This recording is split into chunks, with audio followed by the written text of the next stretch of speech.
La chronique bourse, la quotidienne Zone Bourse, Anthony Bondin. Bonjour à toutes et à tous et bienvenue dans ce point de marché Zone Bourse du mardi 5 novembre 2024. Il est titré ce matin sans aucune originalité, And the winner is. Bien sûr parce que sauf à habiter sur la Lune ou à disposer d'une force de caractère inaltérable pour se soustraire à toute forme d'emprise médiatique, échapper à l'élection présidentielle américaine semble à peu près impossible aujourd'hui. C'est donc la grosse actualité du jour et le probable psychodrame des heures d'avenir, même si on ne saura évidemment pas dès aujourd'hui qui sera le futur président ou la future présidente des États-Unis. Les marchés financiers, ils sont eux sans surprise dans un mode fort attentiste. En déambulant sur le vaste réseau internet mondial, j'ai appris que le 5 novembre est le jour de la disparition de René Goscinny, c'était en 1977. J'ai toujours eu envie d'écrire une chronique matinale à la façon du petit Nicolas et pour être franc, j'en ai déjà jeté quelques-unes aux oubliettes après avoir renoncé à les poster pour revenir à une narration plus classique. J'ai donc décidé de sauter le pas ce matin et j'espère que le résultat n'est pas trop lamentable. Il va peut-être sembler bizarre à certains, mais enfin bon, parfois il faut oser dans la vie. Et si la forme est discutable, le fond, lui, est bien réel et il a été validé d'ailleurs par Monsieur Mouchboum. Aujourd'hui, c'est un grand jour parce que c'est comme quand on attend Noël ou son anniversaire, sauf que là, c'est pour savoir qui va être chef des États-Unis. D'un côté, il y a les démocrates de Kamala Harris, qui est une fille, et de l'autre, les républicains qui veulent que Donald Trump, un grand monsieur avec des cheveux en plastique, redevienne président. On ne sait pas du tout qui va gagner ni quand parce que la moitié des gens est pour l'un et l'autre moitié est pour l'autre et en plus tout le monde pense que la personne qui va perdre ne sera pas contente du tout et dira que c'est pas juste et que ça fera du grabuge. On saura peut-être qui va gagner dans la nuit de mardi à mercredi, mais c'est même pas sûr. Si les gens ont du mal à se décider, on devra peut-être attendre encore et encore, il faudra recompter les bulletins, et j'espère qu'ils ne demanderont pas à Clotaire de le faire, parce que quand il compte, il oublie toujours de passer de 10 à 11, et il recommence à 1 à chaque fois. Du coup, on sera encore là pour l'élection suivante. Pendant ce temps, les gens qui s'occupent de l'argent ont été très prudents parce que c'est important de ne pas faire n'importe quoi avec son argent, comme quand maman dit de ne pas dépenser tout son argent de poche en bonbons, mais que je le fais quand même. En Europe, ils ont essayé de faire remonter les chiffres, mais ça n'a pas super bien marché et à la fin, c'était presque comme au début, mais en pire. À Wall Street,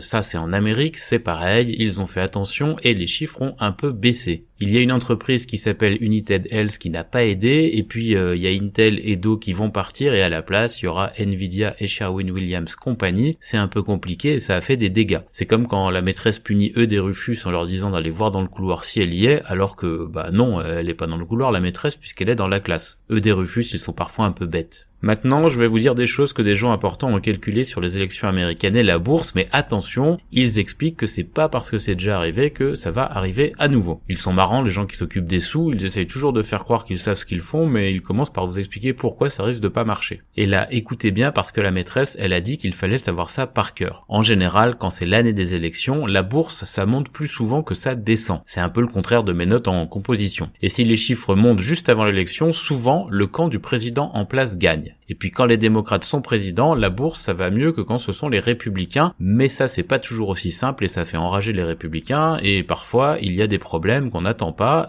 comme quand on prépare un gâteau et qu'on oublie de mettre le sucre et tout le monde fait une drôle de tête en le mangeant. L'élection va prendre beaucoup de place, mais il y a aussi des entreprises qui disent comment elles vont. Palantir, par exemple, ils ont dit qu'ils vont très bien, merci pour eux. C'est un peu un chouchou du marché, comme ce sale cafard d'Agnan avec la maîtresse. Mais NXP Semiconductor, ils ont des problèmes, soi-disant parce qu'ils n'ont pas assez travaillé leur intelligence artificielle.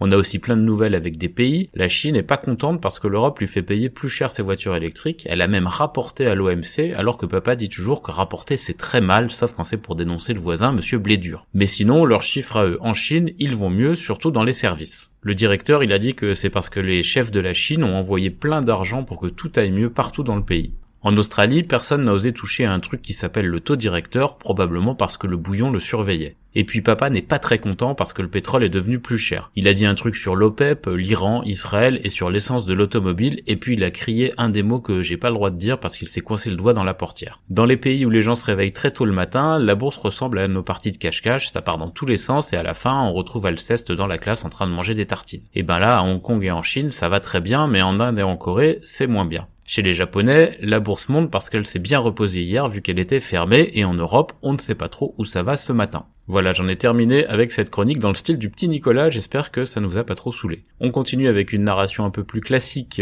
pour parler de l'actualité des entreprises en France d'abord. Carrefour plancherait sur les moyens de réduire sa décote selon les infos obtenues par Bloomberg. Bouygues confirme ses objectifs pour 2024 après des résultats sur 9 mois qui sont un peu meilleurs que prévu. Un rapport de Total Energy prévoit que la demande mondiale de pétrole continuera d'augmenter au moins jusqu'en 2030. Les abonnés à Canal+, la filiale de Vivendi, seront privés des contenus de Disney à partir de janvier. Atos a signé un accord engageant pour la vente de Worldgrid à Alten pour une valeur d'entreprise de 270 millions d'euros. Vika a connu une baisse de 6,6% de son chiffre d'affaires au T3 2024 mais a confirmé ses objectifs. Roberter rachète la petite société américaine Phasex, un spécialiste de l'extraction au CO2, et Faxiam Therapeutics obtient l'autorisation de la FDA pour lancer une étude de phase 2 qui s'appelle Gloria aux États-Unis. Sur l'agenda des publications en France, on a Neowen, Eneo, Homer de QGIS, Exclusive Networks, Coface, Selectirand, Solution 30, Mat Pharma ou encore Erige. Ailleurs en Europe, Salzgitter a révélé que son second actionnaire envisage une offre de rachat avec un partenaire, mais sans citer de prix. Unicredit et Alpha Bank Romania ont finalisé leur projet de fusion en Roumanie, qui est prévu pour être opérationnel à partir du deuxième semestre 2025. DSV prévoit d'émettre 5 milliards d'euros de billets de premier rang non garantis pour financer son rachat de Schenker à la Deutsche Bahn. BASF a conclu la vente de ses activités minières dans les domaines des floculents. DHL annonce un bénéfice net inférieur aux attentes au T3. Adecco, pareil, déçoit au T3. C'est difficile aussi pour Oerlikon qui enregistre une baisse de son chiffre d'affaires au troisième trimestre et qui revoit ses perspectives 2024. Zalando, en revanche, a confirmé ses résultats préliminaires pour le T3. Burkhardt Compression affiche une hausse de son revenu net et de ses ventes pour le premier semestre fiscal. Uniper commence à rembourser l'Allemagne pour un renflouement à 13,5 milliards d'euros qui avait été réalisé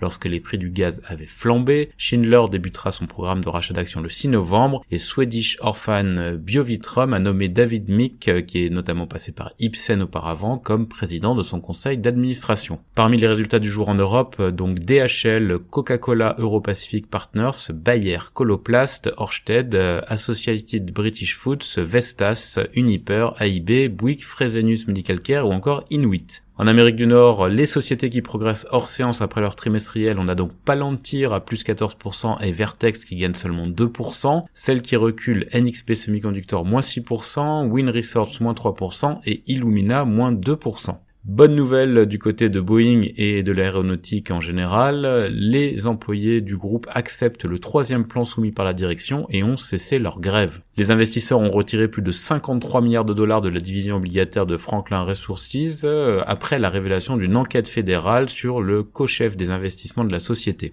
Apple explorerait le domaine des lunettes connectées qui est pour l'instant l'apanage de Meta et d'EssilorLuxottica. Les fonds Silver Lake, Bain et Francisco Partners seraient prêts à faire une offre pour une participation minoritaire dans la filiale Altera d'Intel. Le PDG de DollarTree, Rick Dreiling, quitte ses fonctions et plusieurs énergéticiens nucléaires ont chuté hier après le refus du régulateur américain de l'énergie au sujet d'un projet de fourniture de courant à Amazon. Sur l'agenda des publications aux États-Unis aujourd'hui, on a Apollo Global Management, Thomson Reuters, Ferrari, Pioneer Natural Resources, Emerson Electric, Marathon Petroleum, Cummins, Coupang ou encore Microchip. Dans le reste du monde, Nintendo a revu à la baisse ses prévisions de bénéfices d'exploitation annuels en raison du ralentissement des ventes de la Switch, et le rapport sur les résultats du deuxième trimestre de Toyota a révélé une baisse significative des bénéfices. Sur l'agenda des publis, en Asie Pacifique notamment, on a Aramco, Fast Retailing, On High Precision, Goodman, Nintendo, Mitsubishi Heavy Industries ou encore Titan Company.